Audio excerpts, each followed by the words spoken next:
You're listening to Away with Words, the show about language and how we use it. I'm Grant Barrett. And I'm Martha Barnett. Fun fact, the urine of male mice contains a pheromone that attracts female mice to the odor of that particular male. Now, Grant, I know we don't often talk about mouse urine on the show, but today is a special day because there is a literary connection. Fun fact, I'm not sure that's fun. Just wait, hear me out. Hear me Okay. out. This pheromone is called darcin, D-A-R-C-I-N, and is named for Mr. Darcy in Pride and Prejudice. Oh, wow. How about that? You know, Because the he's guy. attractive. He is attracting the women. Okay. Exactly. But you'll learn this and much more in a new book by Ed Young. It's called An Immense World, and it describes the diversity of sensory perception in the animal world and how animals' experience of our environment differs from our own. Now, Ed Young has science chops. He won a Pulitzer for his coverage of COVID, but he also writes with a literary sensibility. And here's another cool word I learned from his book, oripulation. Spell that? Oripulation, O-R-I-P-U-L-A-T-I-O-N, oripulation. And what in the world is that? Well, it's how manatees explore their surroundings. They have incredibly sensitive lips. And so oripulation is like manipulation, but it's with the mouth. And manatees greet each other that way. They oripulate each other's faces and flippers. Yeah, kind of like a smooch.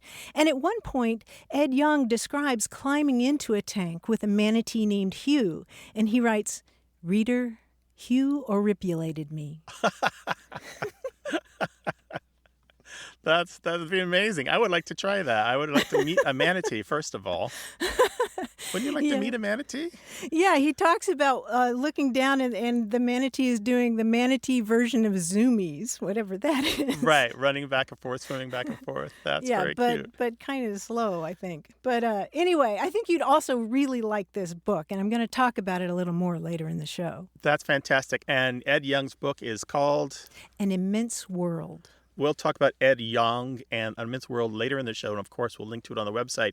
And on our website, you can go to waywardradio.org/contact and find more than a dozen ways to reach us, no matter where you are in the world. And in the United States and Canada, you can call us toll-free, 1-877-929-9673, or send an email right now to words@waywardradio.org. Hello, you have a way with words. Hey, Martha, it's Allie Meeks calling from Decatur, Alabama. Hey, Allie, welcome. Hi, Allie. Welcome to the show. Hey.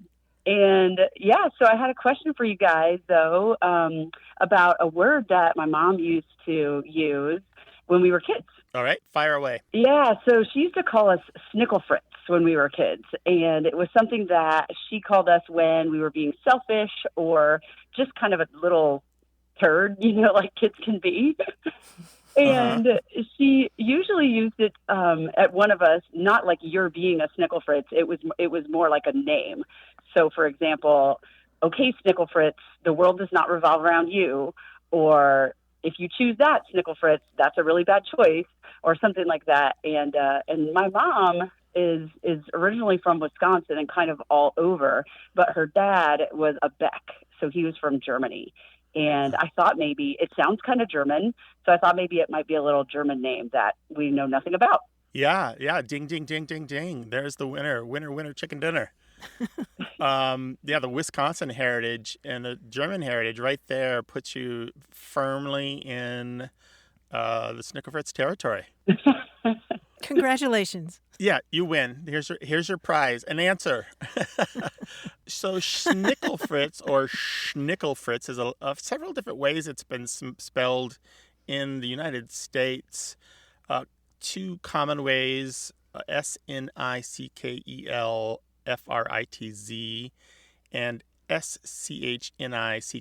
Snickelfritz. So the male name Fritz at the end with the Z, and then some form of Snickel or Schnickel before that. It is definitely of German origin.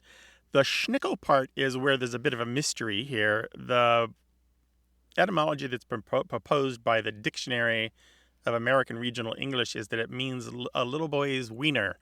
Yeah, schnigel or schnickel. And so it's kind of taunting. It's like kind of like calling somebody you little ding dong, something like that. Yeah.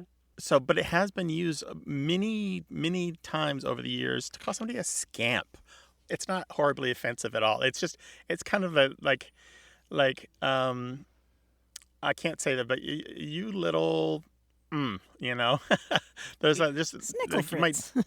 yeah, you little Snicklefritz. It can be really affectionate. In some families, it is only affectionate. It's just a very adoring term, and there's no hint at all about the person you're calling a Snicklefritz being a scamp or a rascal at all. Now, as for its history, obviously this country in the United States has a huge German heritage, and if it weren't for the two world wars, we'd probably still have a lot of people speaking German or still have a strong memory of it being spoken in their house. So Snickelfritz shows up first as a common humorous last name used in little jokey pieces in theater or the newspaper, kind of these little stories that you tell. Well, here, for example, is something from 1872.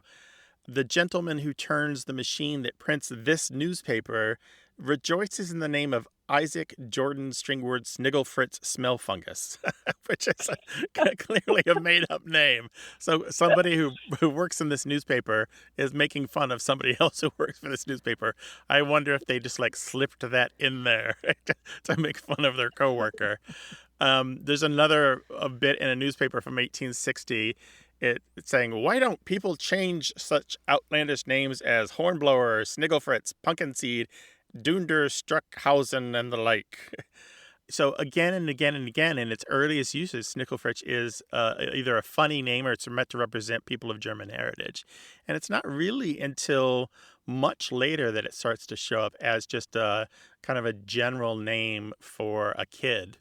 You know, a lot of times it's used to mean like Joe Sixpack, or what the Spanish would call fulano, just like a generic name for like that guy, that Snickelfritz. Right. Yeah. And the name always makes me hungry for Snicker bars. I don't know what it is about it. Or snickerdoodles. Snickeldoodles, that's what I always think of, yeah. Anyway, that's what we know about that. It's a fantastic word, but aren't you glad that nobody calls you Dunder or Struckhausen? Right, exactly. Because I don't think I could say it. Yeah, that's great. That's really interesting. My mom will be so thrilled to know the etymology of how that came about, because I'm not even sure she knew anything about it. She told me her mom used to use it calling them in as kids, you know, into the yard, but and her dad. So Was shouting, Snickelfritz is in here now. yeah, exactly. Well, That's Allie, it. thanks so much for sharing this. Yes, thank you so much, and thanks so much for your show. It's such a blessing. It's just a really fun thing to listen to. It's a joy to everyone who hears. Oh, well, Thank you great. so Call much. us again sometime. Take care, Allie. We will. Thanks, guys. All right, be Bye-bye. well. Bye-bye. Hello, you have a way with words. Hello. Hi, who is this? This is Mrs. Margison, and I am a 7th grade teacher at Robinson Middle School in Kingsport, Tennessee. I have some of my class with me. And we have a question for you. You have a question. All of you together have a question. Well, I thought I would ask it just for simplicity. Okay. All Okay, right. so here's our question. We were learning about the end of the Roman Empire in Western Europe, and we learned how Latin mixed with the local languages to become the Romance languages, you know, Spanish and French and Italian, etc. And what we wondered is when the word romance came to be associated with love or dating. Okay, great. Yeah, well, you've got half the story right there already. When you talk about a Romance language, you use a capital R, right? The Romance languages, like you mentioned, Spanish, Italian, Portuguese, Romanian. There are a few others like that. But originally, what's super interesting is that in the mid-14th century, in English, the term Romance language referred specifically to French, you know, that language of those people across the English Channel who spoke a language descended from the people of ancient Rome. And that was different from English, which came from a Germanic source, which also gave us German and Dutch and Scandinavian.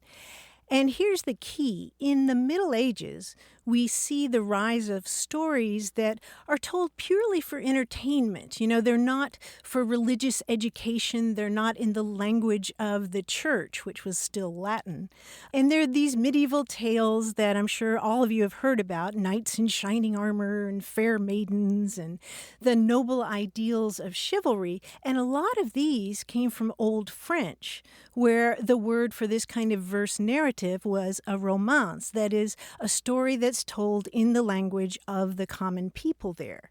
And one of the most famous of these, of course, was about Sir Lancelot. And you all may remember the story of this noble knight who rescues King Arthur's queen Guinevere after she's been abducted.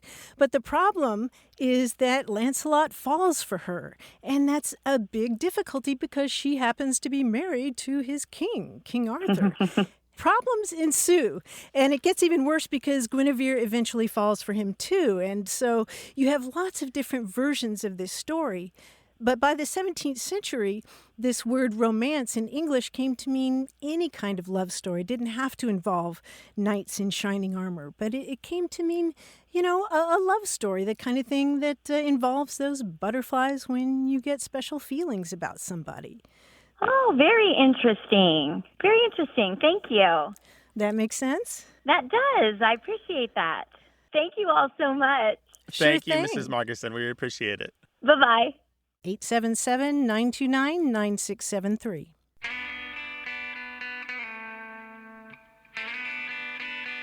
If you think you have a hard time getting started on a piece of writing, think about Gustave Flaubert, the French novelist. In 1851, he was trying to start Madame Bovary, and he was having a really hard time. And in a letter, he wrote to someone, "I'm finding it hard to get my novel started. I suffer from stylistic abscesses, and sentences keep itching without coming to a head. I am fretting, scratching. What a heavy oar the pen is, and what a strong current ideas are to row in." What a great way to describe that frustration. Yeah, but he mixed his metaphors. It goes from skin diseases to rowing. But, you know, I mean, that's part of it. He's burdened, you know. It's going to take him 5 years to write that novel. And he turned out Bovary, which is Yeah. an incredible work by any measure, and also much talked about in its day. Indeed, indeed. I just think about what a great description of that first period of time is when you're, you know, it's still a lot of heavy lifting. A lot of heavy lifting. There's lots of ways to reach the show, no matter where you are in the world. Go to waywordradio.org/contact. You're listening to A Way with Words, the show about language and how we use it. I'm Martha Barnett. And I'm Grant Barrett, and I recognize that guy. It's John Chaneski, our quiz guy. Hi, John. Hi, Grant. Hi, Martha. I recognize Hey, you John. guys, too. This is terrific. We'll all recognize each other. It's great. So listen, you know, I'm often struck by pairs of words in which the last sound of the first word is the same as the first sound of the second word. Now, it seems to me that when we pronounce these phrases, we don't differentiate between the last sound and the first sound. What I mean by this is you get to weird sort of word parts, like this word part, upside. What's an upside? Well, if you take an object and you turn it vertically so its bottom is on its top, what is it? It's upside down. Now, it's not upside down, but it is upside down.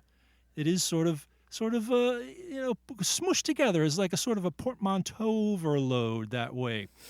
Now, you may be the kind of person, the precise talker who says upside down with that pause in there, but I don't know many people who do that in real life. Now, I'll give you a word part and a description of where you might encounter this word part, okay? Here's the first one. I'm not sure what harvest is, but I hear it every year around September and October when farmers gather their crops. What is this harvest they speak of? Harvest time? No, you have to say harvest time. Harvest time. Harvest time. Harvest. Harvest. No, Oh, I see. I just Right. say harvest time. Right. If you say harvest time, that's sort of puncturing a hole in my balloon. All right, let's try another one. Now, for a long time, I knew about par, as in I didn't have a regular job. I only worked a few days a week. What par did I have? Part-time. Part-time, yes, very good. You definitely know my friend Oren. I'm sure, Oren. He's fresh squeezed, that is, every morning. I delight in his citrusy taste. Who is my friend Oren? Your friend Orange Juice. Orange Juice, yes, that's the guy. I'm afraid I lost my ARD. I wonder if you've seen it. It's got numbers on it. It allows me to draw money from my financial institution. What's my ARD? Your bank card? My bank ARD, yes, good. You don't want to run into awe. If you get invaded by an occupying force and the military tells you what you can and can't do, that's not a good awe. Marcia. Almost. Marcia's in charge. Martial law. Martial awe, yes, martial law.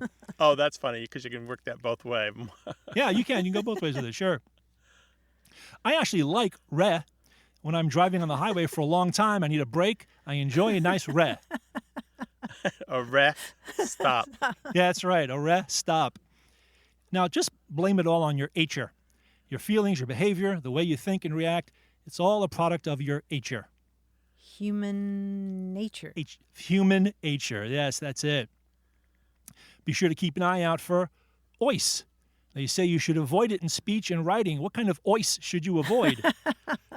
Passive It ought ois. to be avoided, yeah. That's it. Passive ois. Yes, very good. So those are my examples of what I call portmanteau overloads. John, those were wonderful. Thank you so much. Thank you, Martha. Thank you, Grant. Take care, bud. Talk to you next week.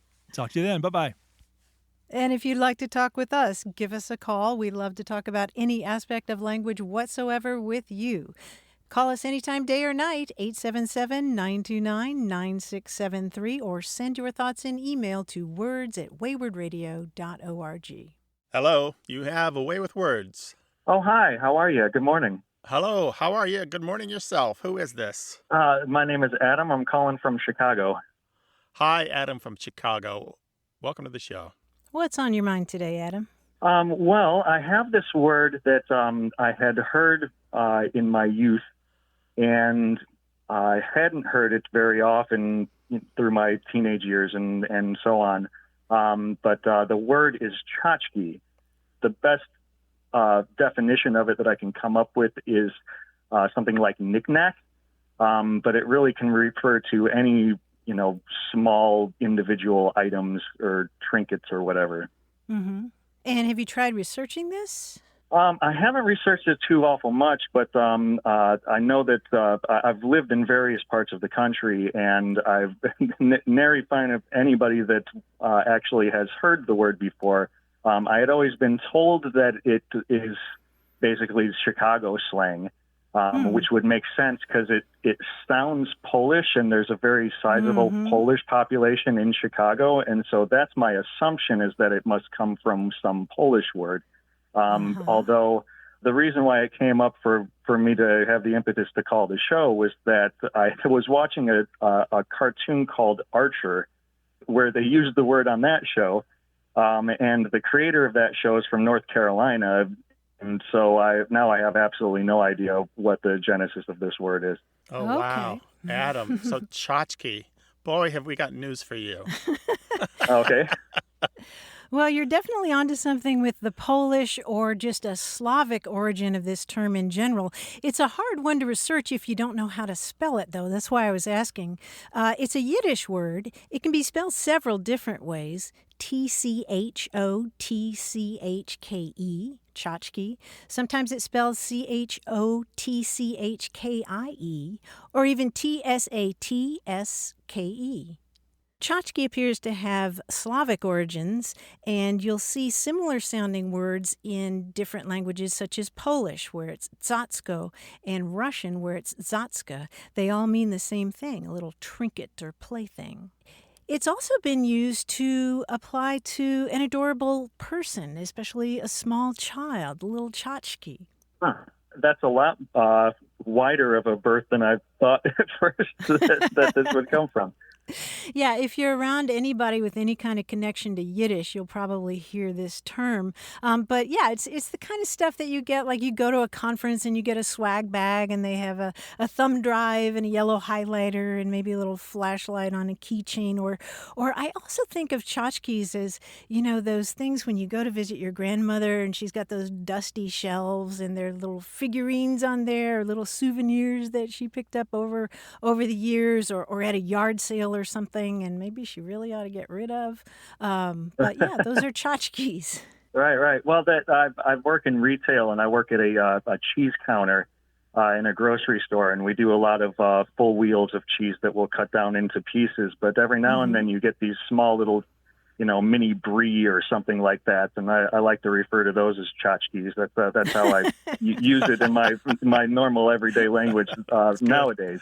But good. yeah, wow, that's very interesting stuff. Thank you so much for all of that. Yeah, thank you for your call. We appreciate it. Take care. Well, thank you for taking me. All right, bye-bye. Bye. Bye-bye. Something popped up, you noticed it for the first time, and now you hear it everywhere. We'd love to talk to you about it. Call us toll-free in the United States and Canada, 1-877-929-9673. And if you're somewhere else in the world, there are lots of ways to reach us. Go to our website at waywardradio.org/contact and try them all.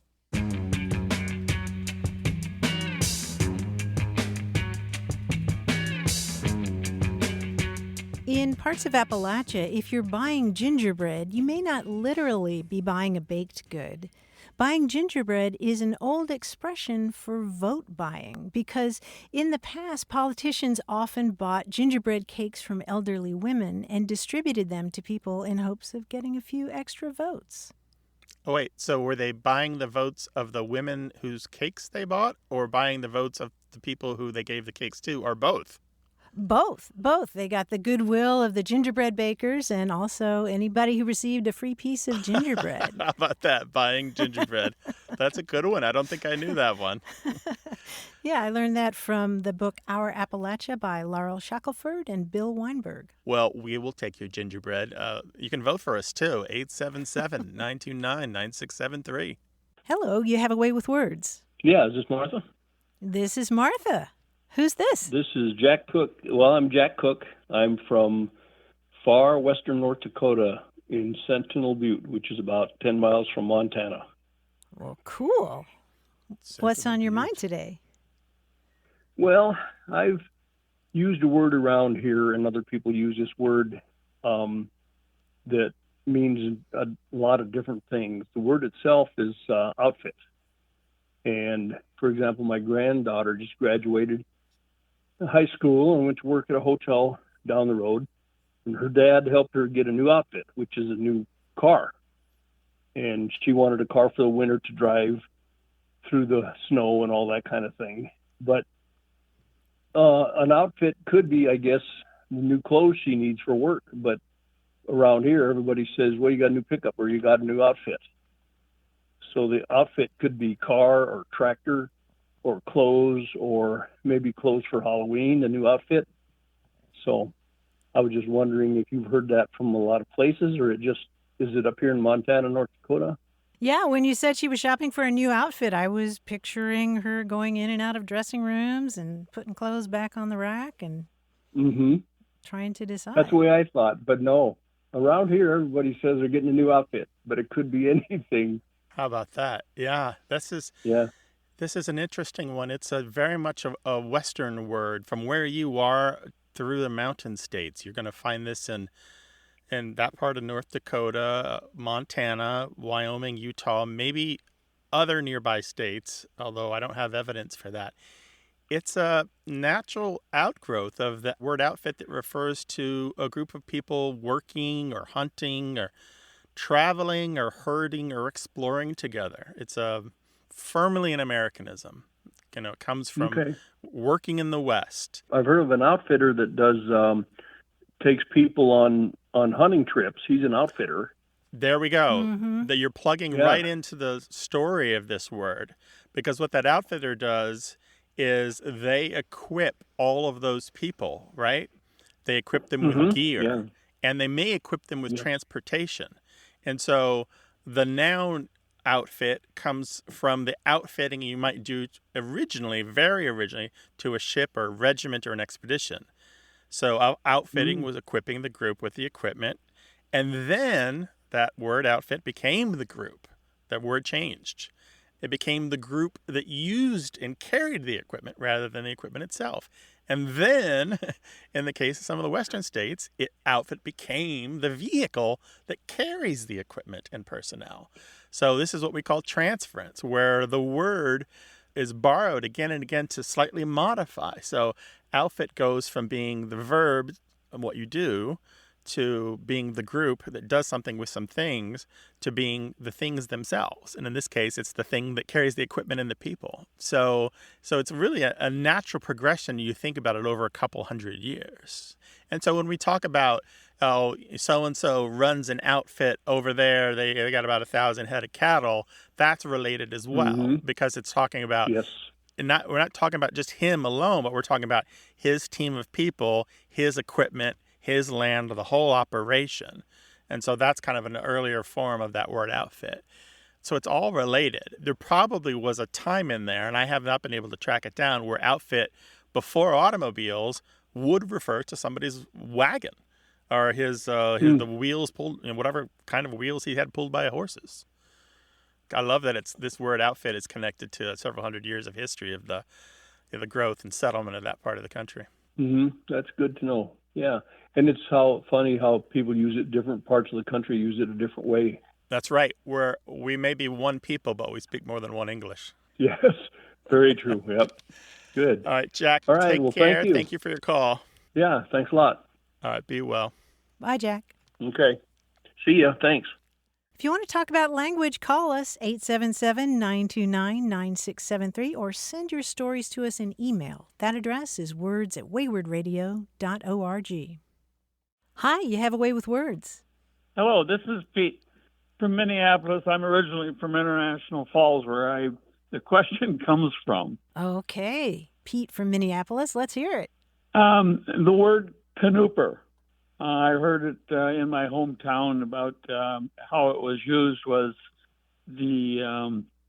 somebody would say, "Let's go have a canooper," or "I'll buy you a canooper." I've always thought it to be referred to like making an alcoholic drink or whatever, but I never knew, what it really meant or where it came from. Oh yeah, and so this is in International Falls, Minnesota, where you grew up.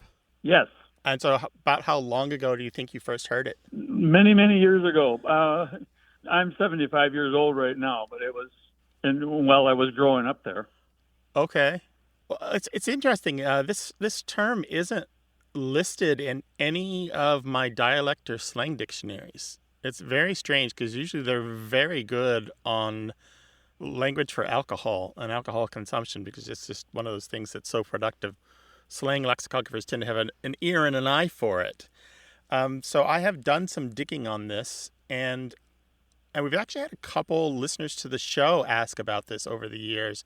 Will Hartman says his grandfather called a highball a canooper, and Dennis Holscher said it was old-timers in his family too, but they were referring to a shot of whiskey. And when I look in archives of digital books and newspapers, I almost completely found all of the uses of this word in connection with Minnesota, except for one connection with Wisconsin. Yeah, almost exclusively in Minnesota.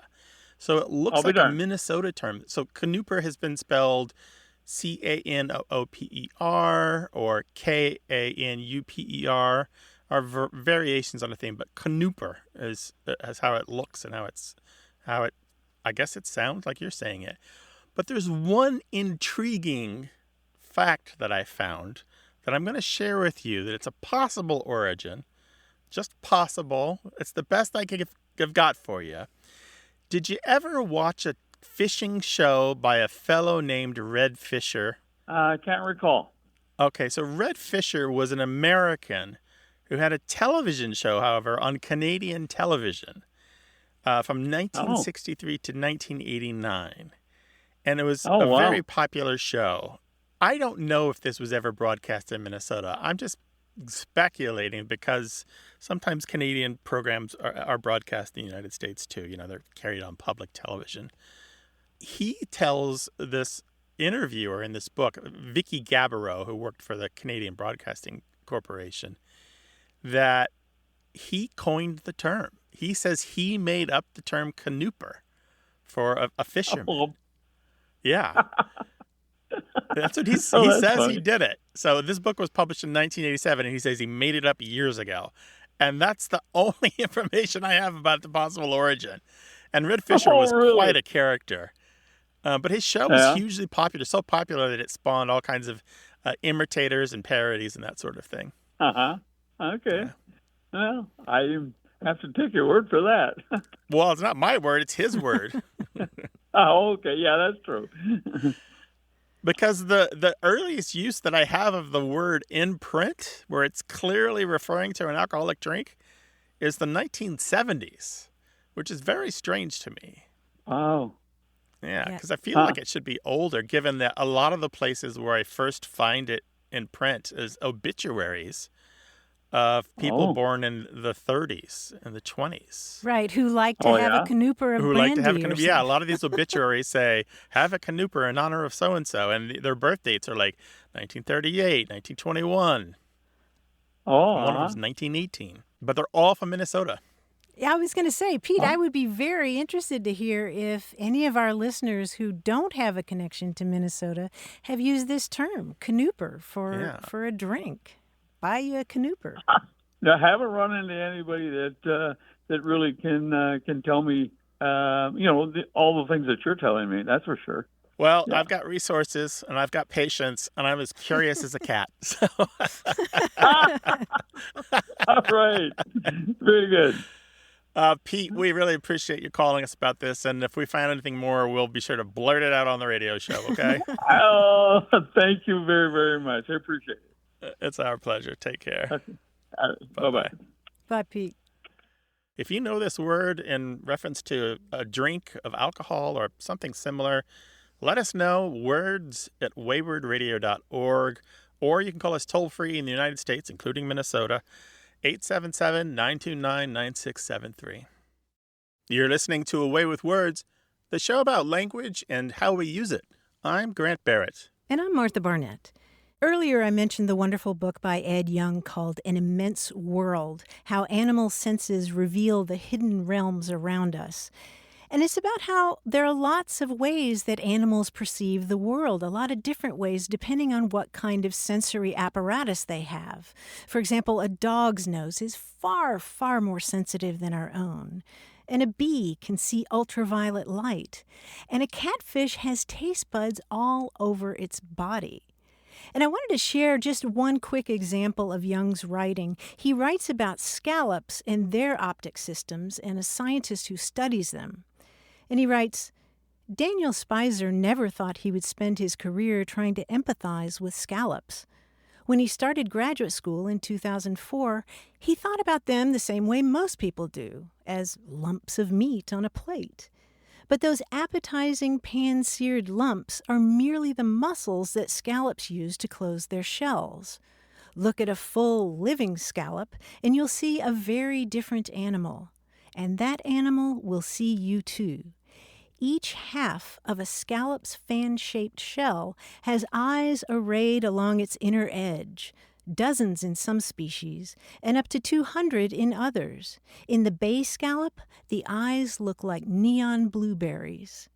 And he says the question of why they have so many eyes is still a bit of a mystery, because most of the time scallops just sit there on the sea floor. But he writes, when scallops are threatened, they can swim away, opening and closing their shells like panicked castanets. Isn't that fantastic? What a description. That's exactly right. Panicked castanets.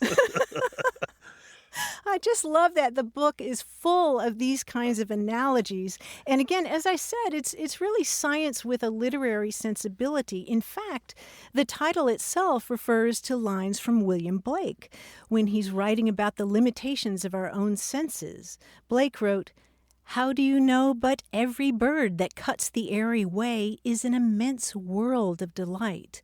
closed by your senses 5. In other words, how much more could we see if we just expand our perception? So the book again is An Immense World by Ed Young. We'll link to that on the website. We'd love to hear what you're reading, and we'd love to hear, even if it's not about language, we're just appreciative, like you are, of stuff that is written wonderfully. What beautiful things have you read lately? Let us know, words@waywardradio.org, or tell us about the author and the book on Twitter at WAYWORD. Hello, you have a way with words. Hi, so this is Elia calling from northern Arizona. Hi, Elia. What's on your mind? So I'm living on the border with the Navajo Nation, and I'm hearing a lot of Navajo being spoken, whether at work or just in the street. And it's a wildly different language than I've ever heard before anywhere.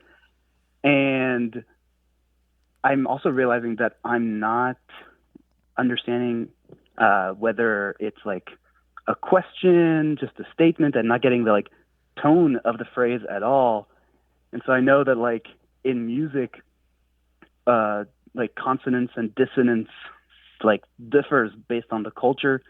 And I was wondering if that was the same with like phrase inflection and stuff like that. That is a very good question. Let me ask, do you speak any Navajo? Very little. Every time my coworkers have tried to teach me, I have been pretty miserable at it. It is so hard.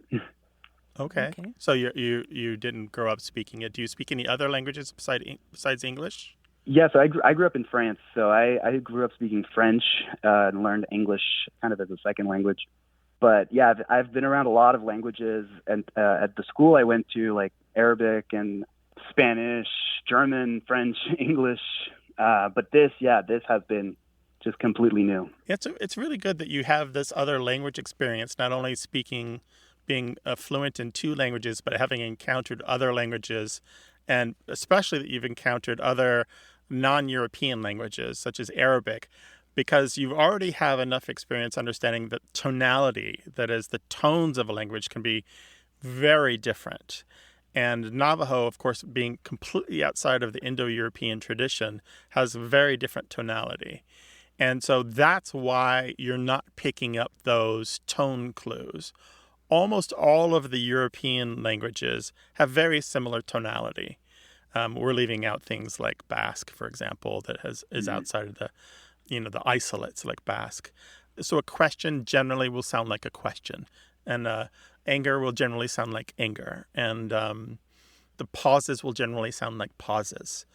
It generally will sound the same, whereas you shouldn't expect that in languages outside of the European language tradition. And I think that's part of what's happening here. We bring our own linguistic experience to our understanding of other languages. And for some people, that's really discomforting and discomfiting. Both of those words are very similar, but they mean different things. Discomforting means we feel uncertain and maybe scared or bothered. And discomfiting means that we feel out of place and disassociated and maybe like we don't belong. Maybe I've made those words sound like more like synonyms than ever. Some people even would call a language like that ugly, just based on a superficial aesthetic judgment, and which is obviously unfair, just because it doesn't sound like things that they're used to.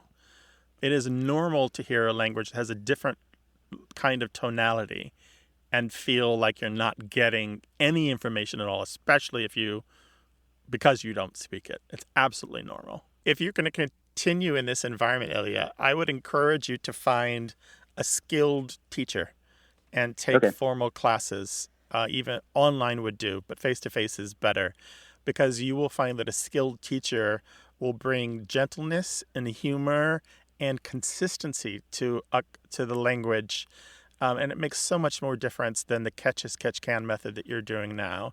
You'll move much faster out of the difficult part of learning the language into the part where you'll have the everyday stuff down, like the polite phrases that we need to go about our day. It can make our day so much more effective when we're going from place to place, because you soon realize how much of what we say in any language is repetitive. And you'll start to feel like, okay, I get this. All they said was hello, even though it sounded Even though it took them a while to say it, all they said was, hello, how you doing, and how's the family? Right on, right on. Elia, we look forward to future field reports from you. This is all really, really interesting. Yeah, thank you for sharing. And thank you for sharing your awkwardness with another language. So often we're ashamed of our experience and not getting it, but it takes some courage to talk on a national radio show about it. No, I appreciate it. I don't mind asking for help, and you guys did really provide that. So thank you so much. All right, take care and be well. Bye-bye. Thank you, you too. Au revoir. Bye. Well, I'm wondering if other listeners have similar experiences, where you don't know a language, but you live side by side with it, and you really can't penetrate it because it's so different. It comes from an entirely different language family. I'd love to hear about people's experiences with that. You can call us 877-929-9673 or send an email to words@waywardradio.org.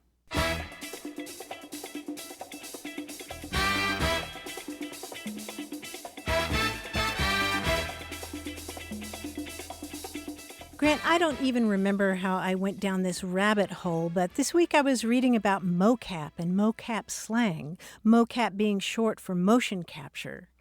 That's when you're creating digital characters for 2D or 3D computer animation. And you've seen this, they stick little reflective dots all over an actor, and then they have them move around in front of a green screen. And this field is relatively new, but there's already a lot of great jargon. And there's a whole collection of it at motioncapturesociety.com, which is an organization for professionals in the field. Those little dots, the mocap markers, are called either dots or jewels. And just from looking at their vocabulary, it sounds like part of the challenge is keeping all those dots in the right place, like during a fight scene or something.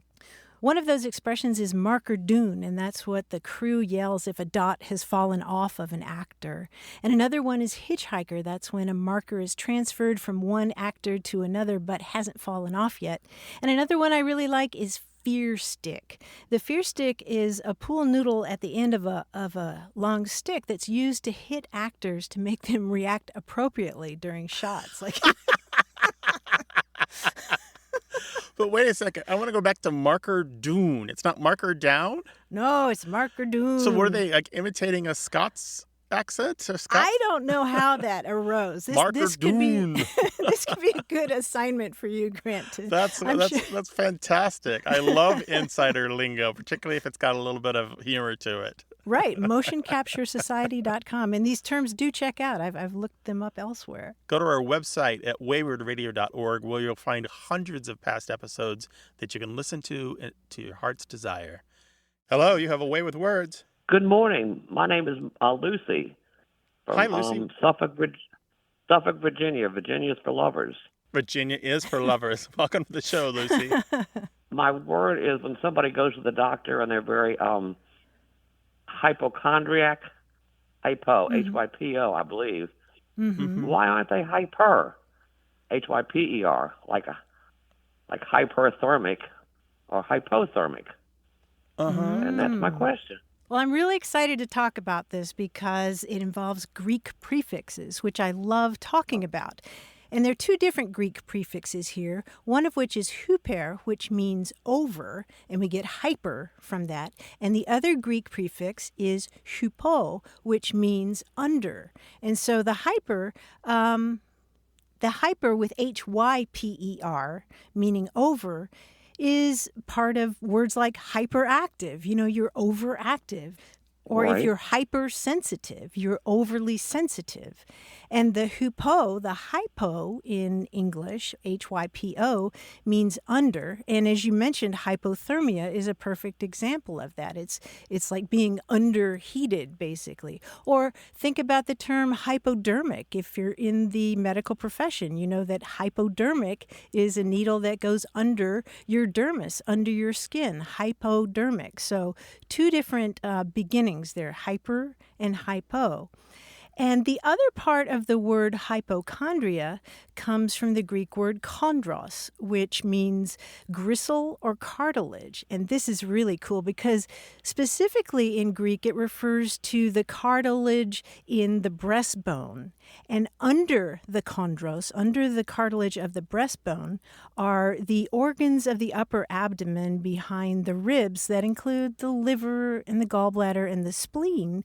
And it used to be that those organs generated black bile and vapors and melancholia, just made you feel terrible. Right. And so the hypochondria comes from that. It's the idea of these organs under the breastbone that supposedly, at least back in the 14th and 15th century, people thought generated feelings of feeling terrible. Okay, so when somebody's hypochondriac, they want to they want to squelch those. Yeah, well, yeah, and they just feel a malaise, or they are thinking that there's something wrong with them, and there's not.